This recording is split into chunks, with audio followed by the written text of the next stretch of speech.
Hello, and welcome yet again to the David Messiah YouTube channel, where our watchwords are to teach and to build back up the kingdom of Zion.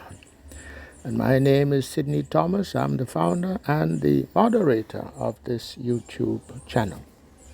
The title of the presentation today is The David Messiah is the Negro Messiah. The David Messiah is the Negro Messiah.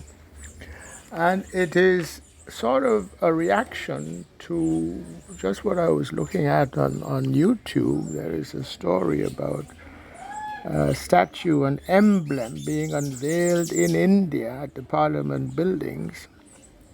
And this emblem is a sort of it's a lion. It's a lion emblem, the Lion of Judah emblem. It's in so very much like the Trimurti, which I understand to be another emblem of India, which the Trimurti symbol, which is a three-faced kind of a statue where each face is an elephant. In this case, it's now a four-faced emblem where each of the four faces are lions. And of course, the lion is associated with Judah, the Lion of Judah. And it sort of, occurred to me that, that's number one. And the other sort of trigger to this particular talk is the appearance of someone calling himself Sammy the Messiah. And he's over there in the land of Israel, the inheritance land of Israel. And he is ethnically Indian, Hindu, and he is laying claim to being the Messiah. And it sort of occurred to me to sort of address up front the issue once and for all, why it is indeed that the David Messiah is Negro and indeed must be Negro.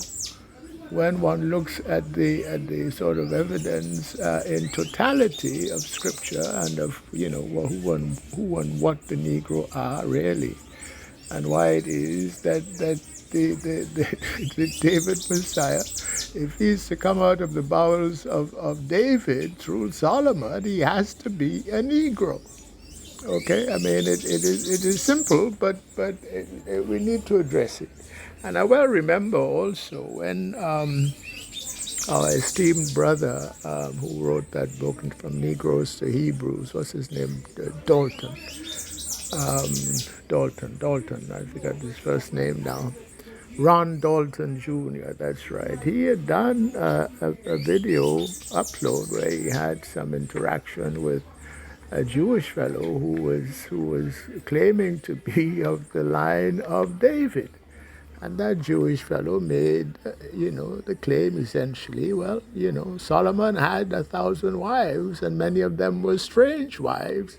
And therefore, it should not be surprising that one of the line of David through Solomon should today not be phenotypically Negro. Could be a white guy, could be a so-called Jew today. And indeed, why not ethnic Indian today? Why not? And so that argument suggests that the Negro could be phenotypically any kind of person whatsoever. So I want to address that question in this particular talk. Now, I am not going to deny that Solomon had many strange wives. I'm not going to deny that some of his offspring today will no longer look very, very Solomonic.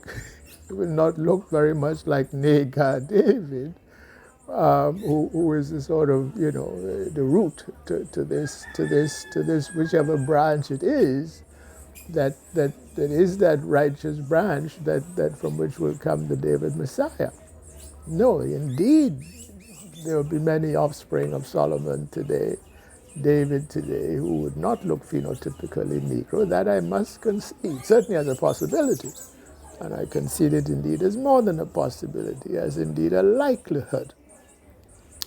As a matter of fact, I have been given, for example, the information using Urim to Humamim that the present king of Thailand, Rama the 10th, is from the line of Solomon. Okay. And you could see the sort of Negro element in his makeup, but you wouldn't look at him and say, well, he's a Negro. He has a Negro element in his makeup, as do many sort of Orientals. Okay. So that's at least one example where one of the royal house of Solomon is still of a royal house today, and does not per se look phenotypically Negro, except when you look at him sort of closely, you could see, well, yeah, I can see a trace of Negro in him. Okay. So that part of it I certainly will not at all deny. But I'm sort of exercised by this sort of swagger jacking, to use a favorite word of my beloved and esteemed brother Big Levi, that is going on, because everybody seems to want to be Negro. I mean, all that trouble going on now in Sri Lanka, we're seeing their flag up and depicted quite a bit in some of the reportage of that matter. And they also have the Lion of Judah symbol on their flag. And there are many other people that have the Lion of Judah symbol on their flag. So this is sort of triggered in me now. Okay, how do we know that the David Messiah today, as well as being necessarily of the line of David through Solomon, must also phenotypically look Negro? And to sort of address that question, what I would suggest is that we go to the book of the law, we go to Torah, we go to the book of Deuteronomy in particular, chapter 23, which gave the law as it pertained to mixing. And here we see the point that is often made by the so-called Jews, that to be a Jew, one has to have maternal descent from a Jewish mother, in effect. And there's some truth to that. But there's also truth to what we in the Hebrew Israelite community, we insist on the other side of that equation, which is that it must be by paternal descent. And that obviously is true, certainly as it pertains to that David Messiah, because he has to come out of the loins of David. So there has to be that paternal line descent. Okay, and that's there in Numbers chapter 1, verse 38 in any case. Of the children of Dan by their generations after their families, by the house of their fathers, according to the number of the names.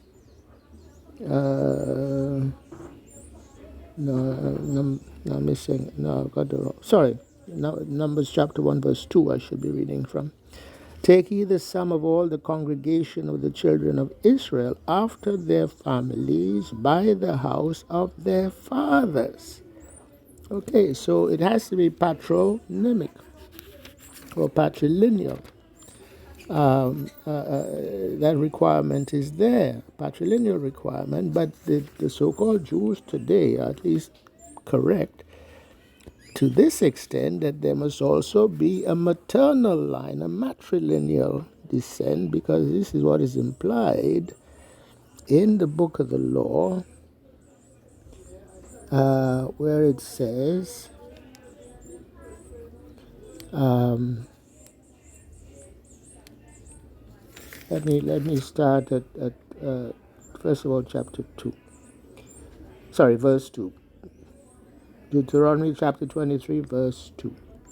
A bastard shall not enter into the congregation of Yahweh, even to his 10th generation shall he not enter into the congregation of Yahweh. Now there is a question there as to what the word bastard means. I won't go into that. Some of you well know what that word really means, but that's not the point I'm trying to make. The point is, unto his 10th generation shall he not enter. Well, if there's a requirement unto the 10th generation, then the implicit requirement is that the sons of that bastard must marry back into the tribe, which means he must marry back into an Israelite female line. Okay, otherwise, what's the point? How do you count the 10 generations? Okay, so that is where you get put the requirement that the matrilineal descent must also be present. Okay, that's the main point. And by the way, it's kind of interesting just to note in the case of the Ammonites and Moabites, it's there in verse 3, an Ammonite or Moabite shall not enter into the congregation of Yahweh, even to their 10th generation shall they not enter into the congregation of Yahweh forever. So again, if an Ammonite or a Moabite is sojourning with the children of Israel, he is not thereby automatically a member of the congregation of Israel. If though his children marry into the Israelite line, then count 10 generations of marrying in to Israelite women, and now the claim can be made that they can join the congregation. Okay? And then there is, and it goes on to say, well, because they met you not with bread and with water in the way when you came forth out of Egypt, and because they hired against thee Balaam the son of Beor to curse thee. Right? All right. And now in verse 7 it says, as to Edomites, thou shalt not abhor an Edomite, for he is thy brother. Thou shalt not abhor an Egyptian, because thou wast a stranger in his land. The children that are begotten of them, that's essentially now Edomites and Hamites, shall enter into the congregation of Yahweh in their 3rd generation. So the strangers can come in. This was never sort of denied or disputed.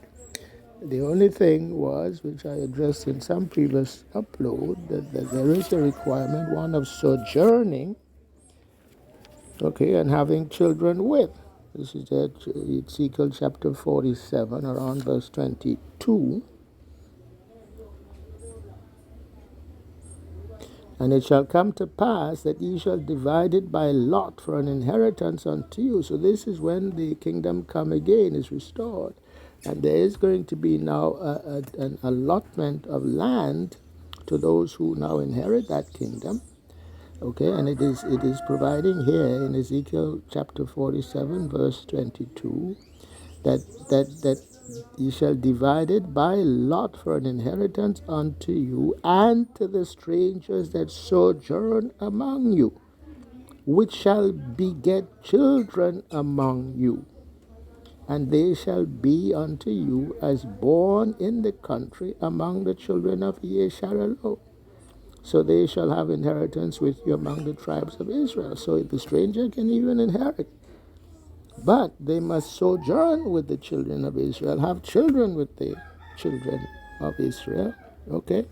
And then there's that overriding requirement there in Deuteronomy chapter 23, that where it is an Edomite, after 3 generations they can come in, and if it is a Moabite or Ammonite, after 10 generations.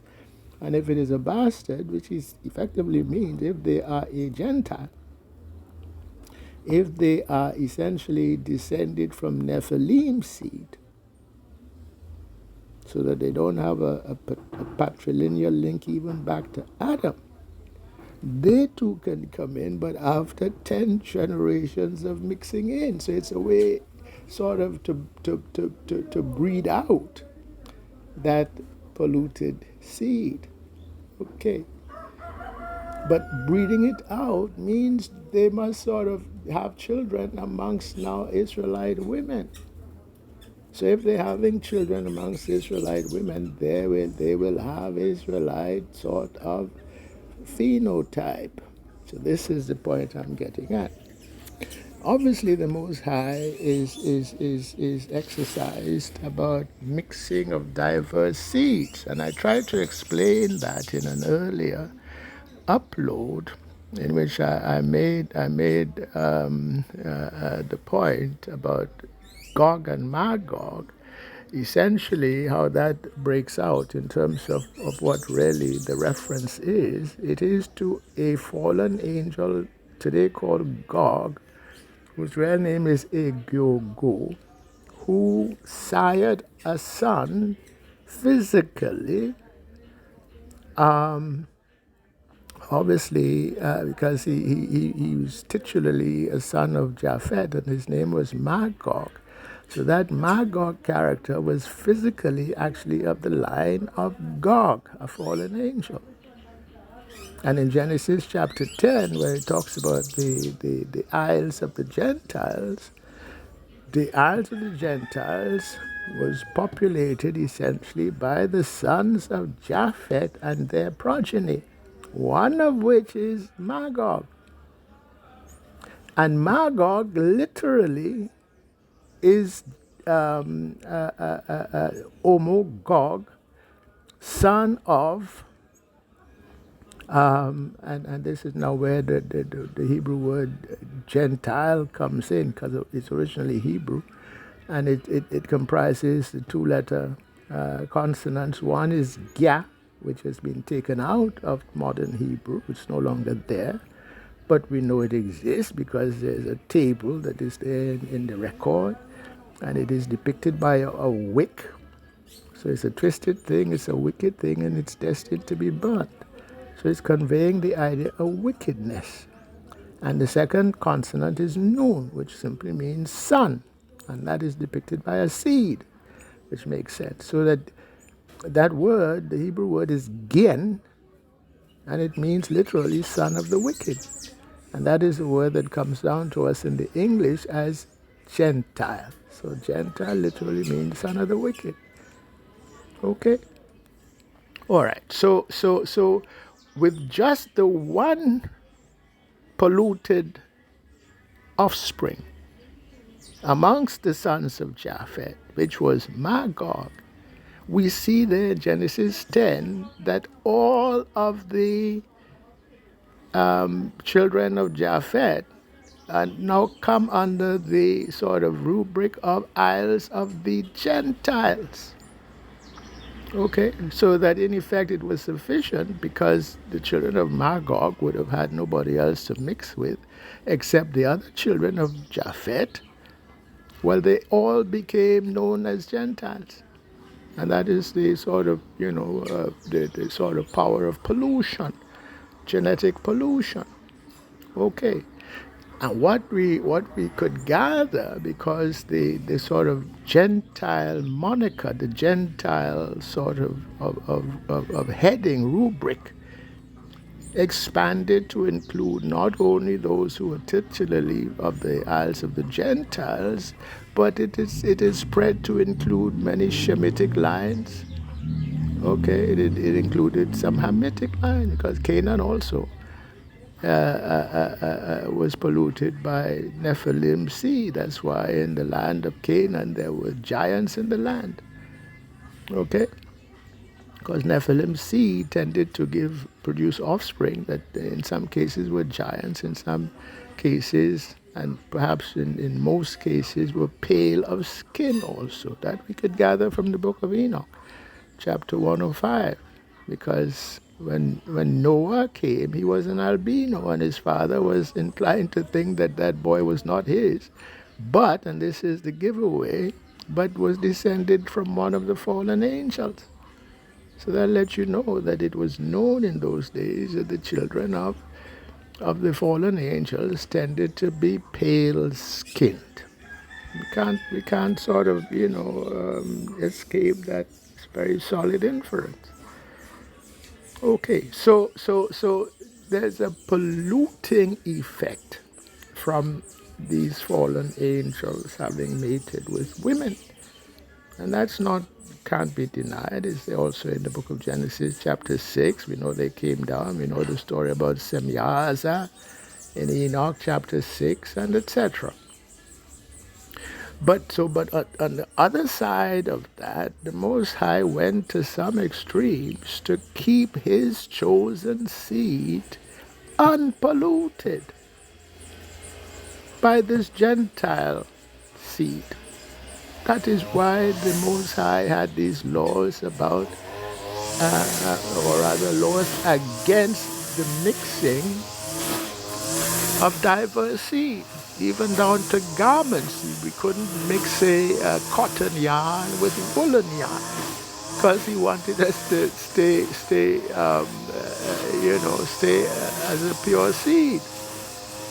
So then there came that point when the northern tribes were scattered out of the land and went to lands where before never mankind dwelt.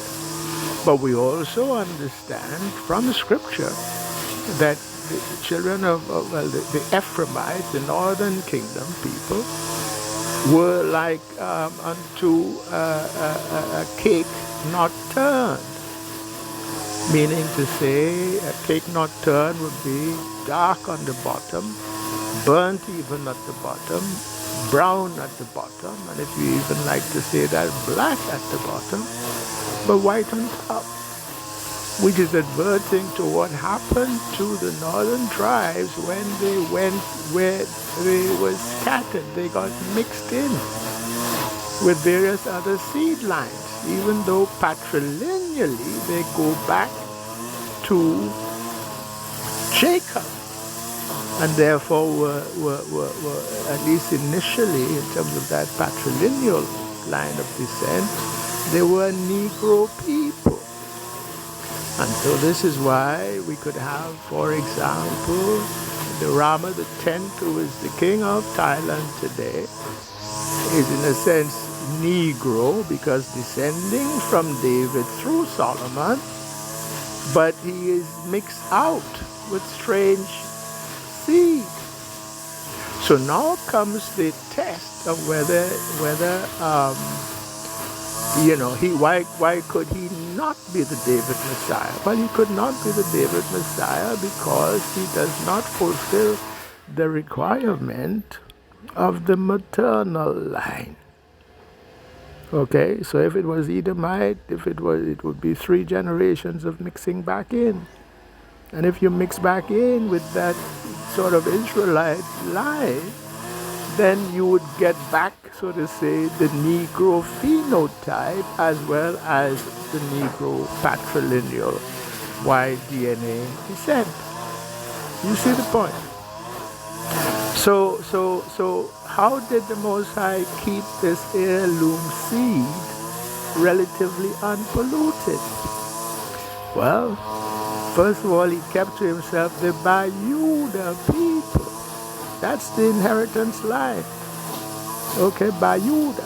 And in particular, because that is the line from which David comes. Well, there came a point when we were scattered out into effectively sub-Saharan Africa.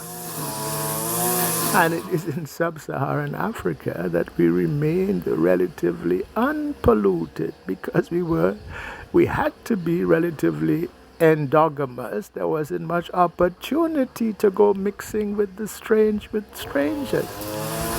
Because when we scattered into the land, and this is after 70 AD, there was some scattering even before then.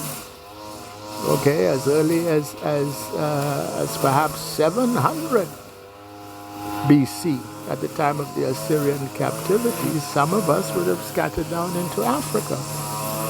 And when we scattered into Africa, we had to go where there was never before mankind dwelt. So we had to go past the Hamites who had already settled the Nile Valley area in the northeast. We had to go past those who had settled the North Africa, both Hamites and also some Shemites, okay? People from Midian had settled next to Put in North Africa, today North Africa. So the Israelites, when they got scattered out of the inheritance land of Israel, those that went into Africa, for the most part, went into sub-Saharan Africa because they wouldn't be welcome where the Hamites already were in Northeast Africa, nor where Hamites and Shemites already were in North Africa. Okay. And then again at the Babylonian captivity around 600 BC, another scattering would have taken place. Yes, the most of us went into Babylon, but others took the opportunity to go down into Africa. As we read in the book of Jeremiah, I think around chapter 44, some went down into Egypt and said, okay, we're going to go into Egypt, contrary to what the prophet Jeremiah had instructed based on the word of the Most High. And then in 70 AD, which we read certainly in that book, I've forgotten the title of the book now, but the scattering after the Roman conquest, another wave would have gone down into sub-Saharan Africa. And in sub-Saharan Africa, again, there would have been limited opportunity down there for outmixing with non-Israelite seed. So that when the transatlantic slave trade took place, those that came off the slave boat, okay, when you looked around that boat, everybody had the same phenotype. The Negro phenotype, the dark skin and the woolly hair. Okay? And the ones that came to the British colonies in the West, United States, and the British colonies of the Caribbean were tribe of Judah. Okay? Now, I want to emphasize that, even though it may not be clear as to why that is. But what I'm suggesting is that the book of Genesis chapter 15 verse 13, which prophesied the 400 years of servitude,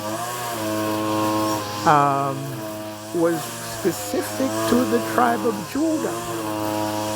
Otherwise, the prophecy would not hold. Why do I say that?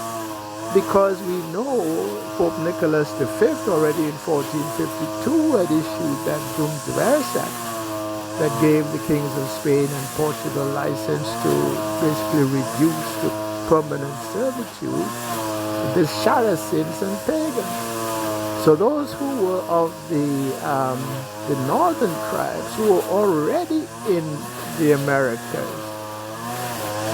okay, would have been enslaved long before 1611.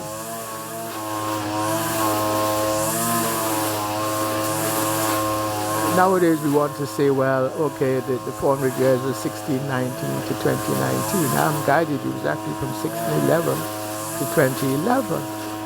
But in either case, if you are suggesting 1619 to be the start of the 400 years of servitude, then that cannot have applied to the northern tribes who had been enslaved starting long before then. As Columbus went across in 1492, already I think as early as 1520s, there was some enslavement going on, of those Hebrews, but who need not by that time they did not have to have that much of a Negro cast to them anymore, because a Mongoloid element had come across into the Americas and mixed with our Negro brethren who were here first. Okay, so if you use 1520 or thereabouts as the start of the 400 years of servitude, then you're saying it should have ended in 1920 or so. But we know it carried on much to much later. So really, the 400 years applied specifically to the southern tribes, Bayuda people, and also applied specifically to the British colonies of the West. And it is tied not per se to anything that happened or didn't happen in 1619, which when you investigate it closely, you find, well, the picture is not that clear. But what is clear is that the book, King James Bible, was published in 1611.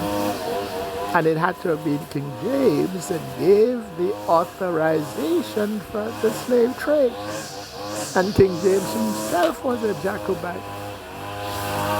You understand? So it's actually, the whole point, and I dealt with that in the book, The Appointed Time, the Tarrying and His Faith, as to why indeed it was 1611 and why indeed it was tied to King James and tied also to his publication of the King James Bible, because it also coincided with the grant of charter to establish Jamestown, which was happening around the same time.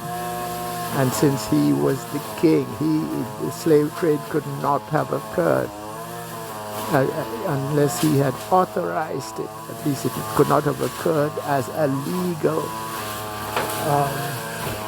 legal sort of practice. Anyway, that's going off the topic. The point is that those who came off the slave boat, and some of us, yes, came off the slave boat via the British Isles.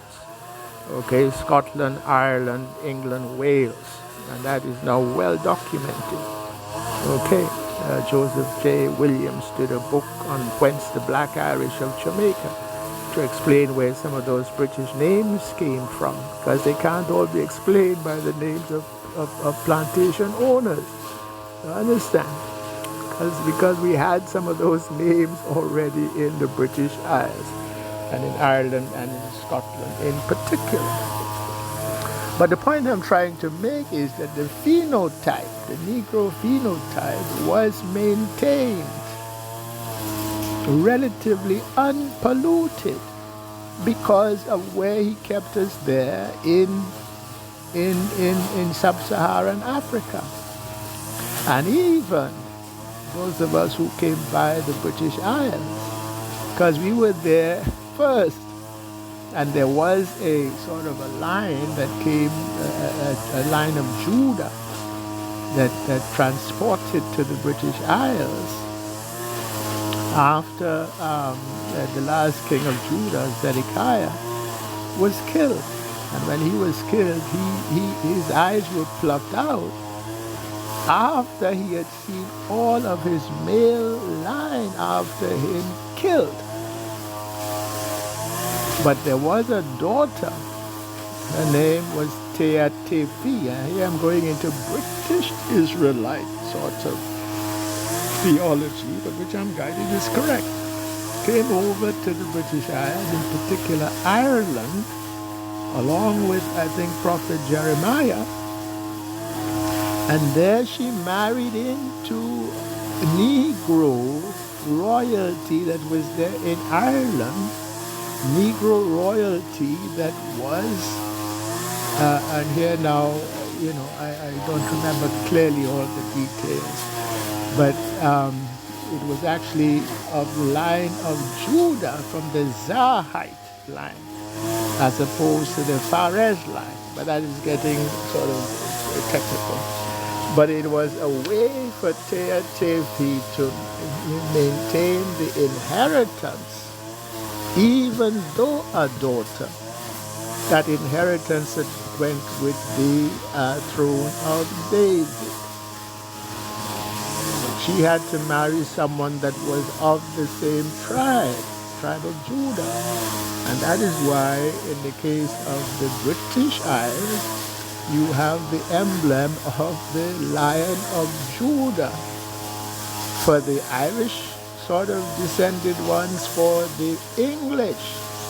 And I think that's also why they've got 3 lions. It gets a little bit technical and certainly a little bit complicated, all that history.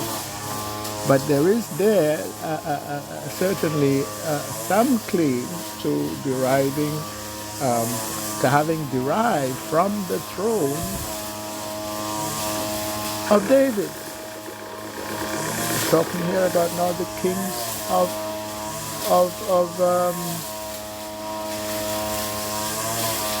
the British. Okay, so all right. Well, that's at least as to the British, but we have now where we're seeing this emblem being somehow swaggerjacked by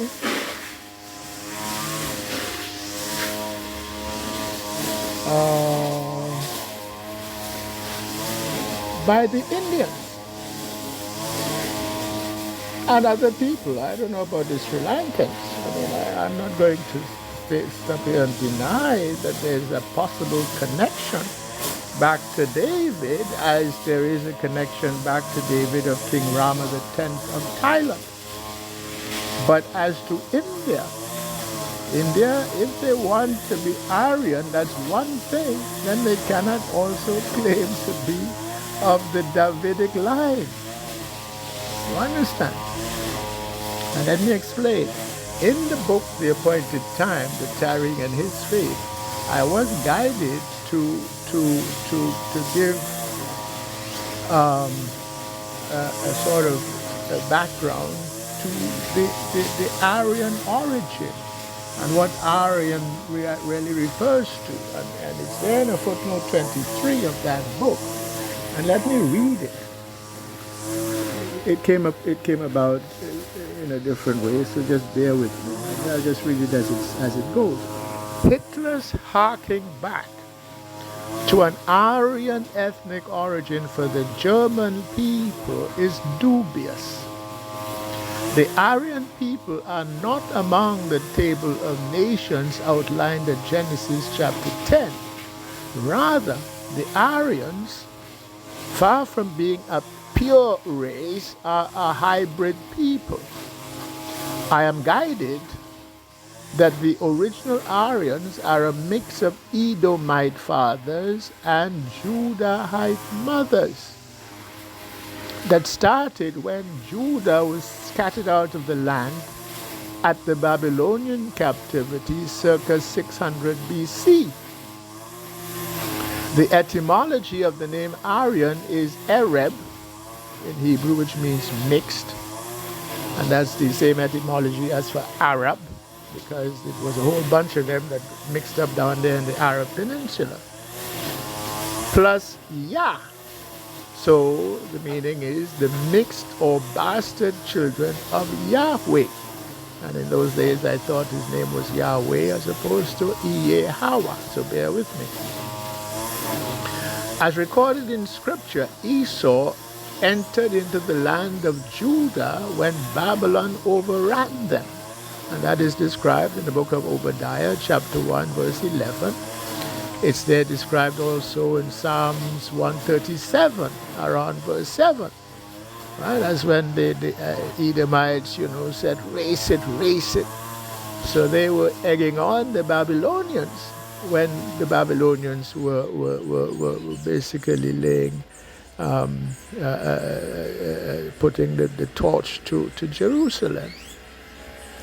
The Edomites and their mixed offspring from Judahite women became camp followers of empire thereafter. First, they were camp followers of the first kingdom of Babylon and carried prestige deriving from David's throne because the Judahite women were associated with David's throne. They were Negro. They were people of Nega David. That prestige, by the way, of being connected with the throne of David still attaches to the British throne, by the way. Okay, the claim to royalty of even Elizabeth II is because of a connection going back to David, Negro David. Well, let me carry on. The Proto-Aryans continued the practice not only of being camp followers of empire, but of mixing upwards, quote unquote. When Babylon was eclipsed by Medo-Persia, this is the second kingdom of the Gentiles, they mixed upward amongst the then ruling Medo-Persians. Well, the Medes were Gentiles, from the isles of the Gentiles. And so because of that connection, they were already pale-skinned, all right? Lightening thereby in skin color. They did the same when Alexander the Greek, the third kingdom, came along, and the Greeks also were of isles of the Gentiles and therefore pale of skin. Right? So the Aryans started out a mix of Edomite and Judahite, dark skin, and then they gradually lightened in color because they were camp followers and mixing upwards with the Gentile kingdoms that then came along.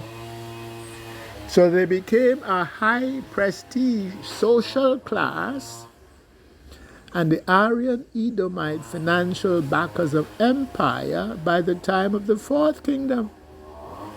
Because also by becoming camp followers of empire, they also engaged in trade and finance and became a moneyed class of people.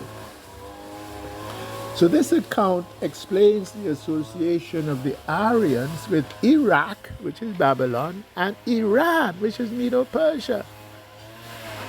Right? So it is like, when they talk about Iran, they're adverting to the Aryan sort of element in Medo-Persia. And when they talk about Iraq, they're again adverting to the Aryan element of that old Babylon kingdom. And also with the Indo-Aryan Brahminists of India. For the Aryans as a class with social prestige followed both the Medo-Persian and the Greek empires into India. There they concocted Brahminist Hinduism, and that is circa 400 AD. They like to say they go back thousands and thousands of years, but really they only go back to 400 AD. This is in a book by the first president of independent India, B.R. Ambedkar, that he wrote in 1948. And he was of what you call it, outcast or what do you call it, untouchable sort of heritage. So he had some axes there to grind. But that doesn't take away from the accuracy of his analysis, because he did a proper sort of job of it.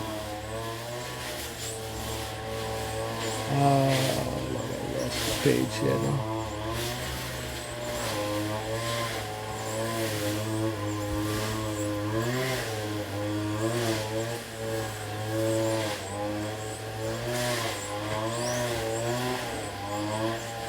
Okay.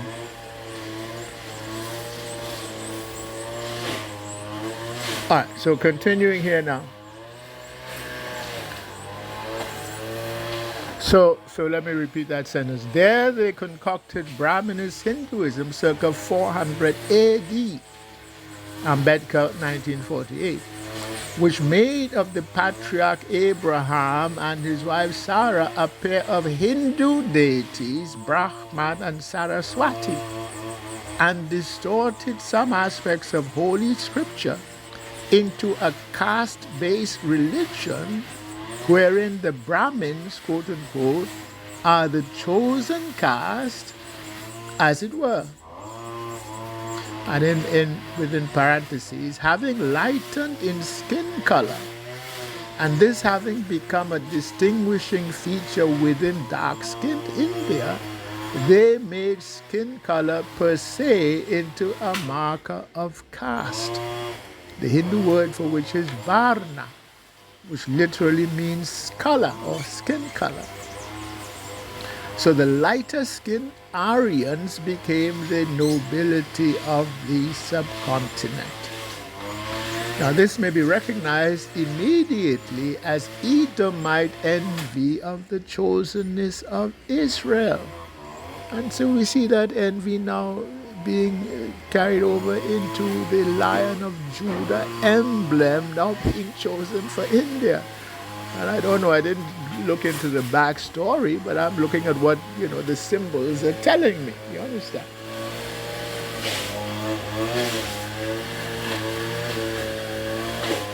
But fundamentally, the Aryans are a branch of the Edomite family tree by patriarchal seed line, with generous admixtures on the maternal line of first Judahite, then Babylonian, then Medo-Persian, and then Greek wielders of imperial power. As camp followers of empire, they also came to be called a nomadic people. But they never were nomads in the real sense, rather merely opportunistic, like the carpetbaggers that invaded the American South after the Civil War. They therefore acquired a pan-imperial presence and acquired a European presence, as well as followers of Roman Empire, to go along with their early Eastern origin and presence. The Nordic people of Northern and Northwestern Europe, to the extent they are rather Israelite of paternal seed line, are not Aryan. So in that, Hitler was mistaken, and David Duke and white power advocates likewise. Okay, so we kind of see where this sort of, ubiquitous use of the Lion of Judah emblem arises from. Some of it is real, and I would grant that, but some of it is this sort of envy which we see with the Aryans. You can't be Aryan and also claim to be claim to be Lion of Judah.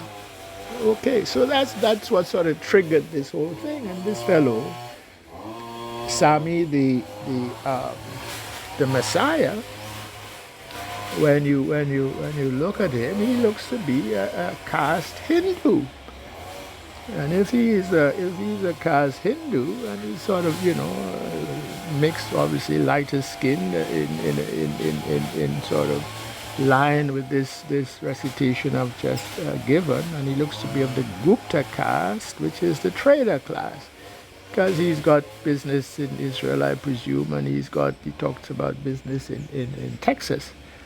So these are the Guptas that kind of go, the Patels likewise are the Gupta class, and they are all over, you see, they trade. So that's who he seems to be. Well, if you are caste Hindu, you cannot also be of the Negro people of Judah. You understand?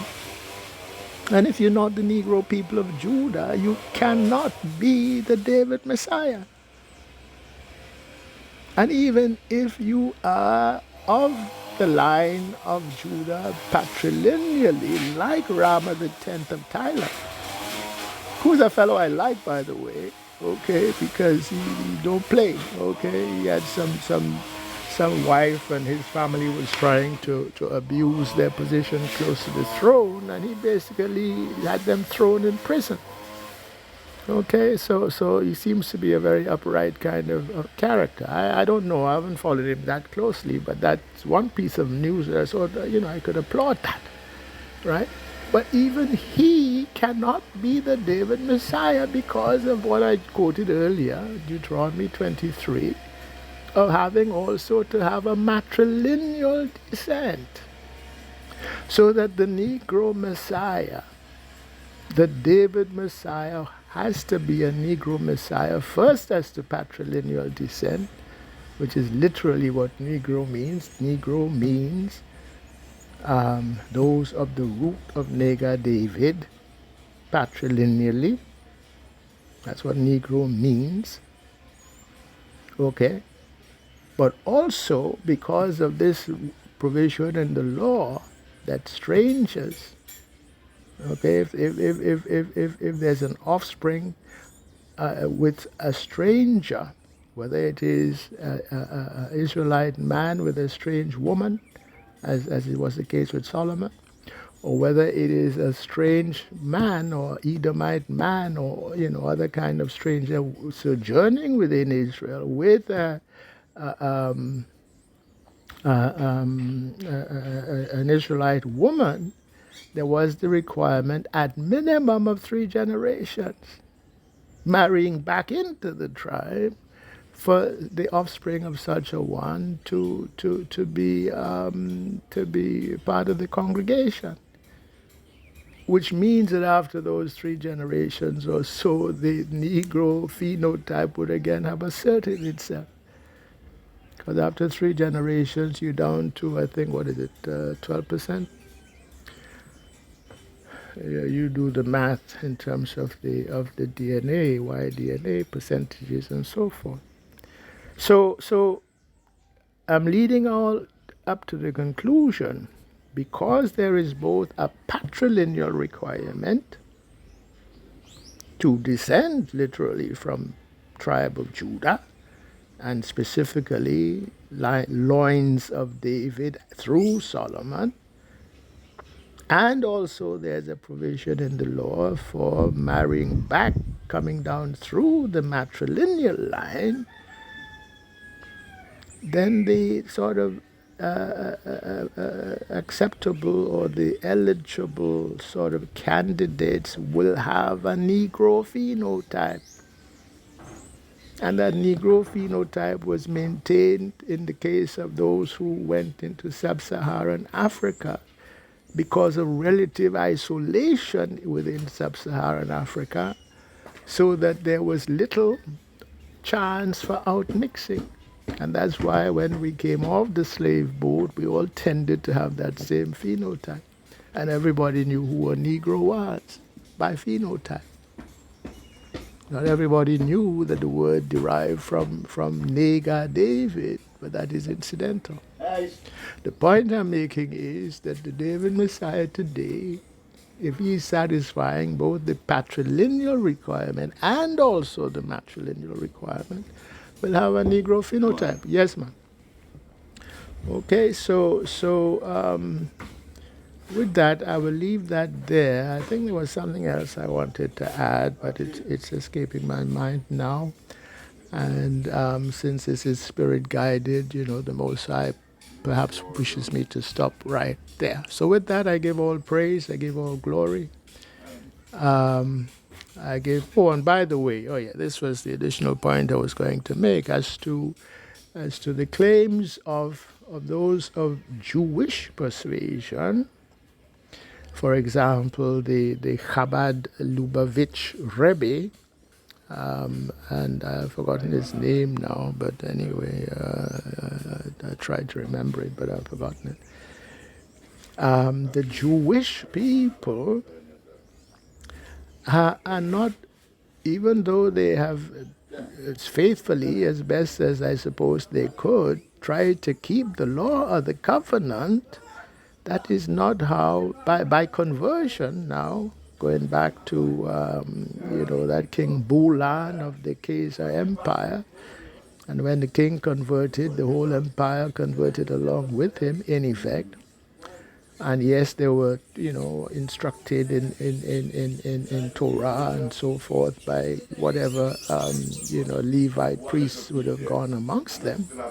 The point is, they were not sojourning with the Israelite people. They were not having children among them, except for the few Levite priests who did the conversion, who might have, mixed in with them. But those Levites were not themselves being and living within Israel when they did the conversion. They went into Khazar country to do the conversion, you see. So that the vast majority of those who are of Chabad Lubavitch persuasion today and call themselves Jews, and won't even, I think, assert that they are necessarily of the line of Abraham, Isaac, and Jacob, let alone Judah and David and Solomon, except for some few who sort of, incredulously claim that line of descent through Solomon, like that fellow that Ron Dalton was sort of debating with, and who I would dismiss for the same reasons I would dismiss Rama the Tenth. At least Rama the Tenth shows a little bit of Negro, phenotype in his makeup, but whereas this Jewish fellow showed none. Okay, but in either case, they will not make it based on the matrilineal requirement. Okay, so the same now goes for the Rebbe. Okay, even if he has some Solomonic inheritance, which is unlikely because the children of Solomon didn't go doing any conversion. All right, so more than likely, if anything, he would be Levite, which straight away would rule him out in any case. But even if he was of some Solomonic line, he would be in the same position as Rama the Tenth at best. Okay, so he too also would not qualify. Okay, so forget Sami the Messiah, forget the Rebbe, and every so often you see other people come up sort of maybe suggesting, and they're always very coy about it because they cannot say, without bringing down the wrath of the Most High upon themselves, that the Most High spoke to them, or the Most High sent them, or the Most High even called them, let alone sent them, or the Most High called them and instructed them as he did to Moses there at the burning bush. They can't make that claim. So they will sort of dance around and make these kind of coy insinuations that maybe, perhaps they are the David Messiah, but it's really not credible at all. And what I'm now suggesting is, in addition to that, they have to have Negro phenotype, otherwise their claim is not at all credible. Okay, so with that, all praises to the Most High. All praises, all glory, all exaltation, all thanks be unto the Most High, and to those who are still with me listening, Shalom.